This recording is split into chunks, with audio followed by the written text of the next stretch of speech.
Well, being included in the executive decision-making process really is the outcome.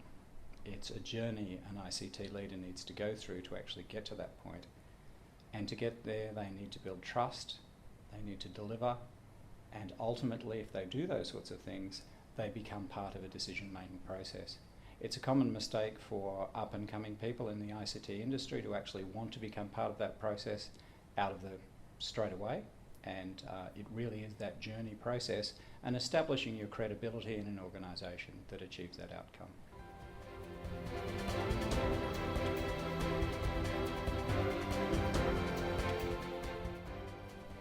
ICT leaders really have a unique set of skills, and frequently they don't acknowledge those skills. To be successful in ICT, much of the role involves project management and change management. Change management internally for the ICT team and also externally for the actual organisation itself.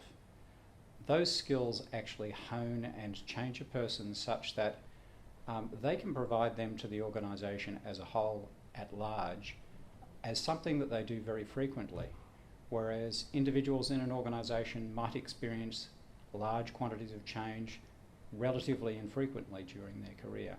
Not true for ICT people. And if they bring those skills to bear, they have some unique abilities there.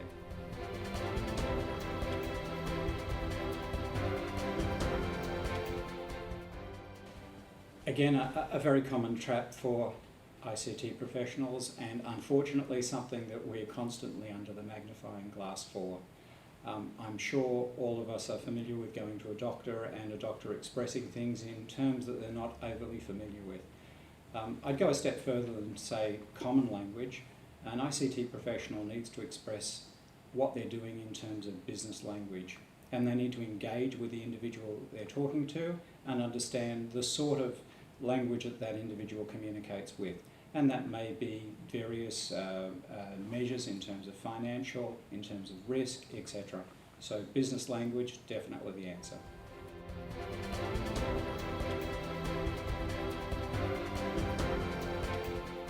To engage anybody, business professional, anybody, it's about knowing what interests that particular individual. So if we're talking about business executives, it's what are their KPIs? What motivates them personally? It might be as mechanical as how do they get their remuneration? How do they get their bonuses at the end of the year? What makes them seem successful in the organisation? What outcomes can they actually achieve for the business, through to some moral reason that they're actually delivering for that particular organisation. So as in any field, it's knowing about the individual themselves and what's motivating that individual.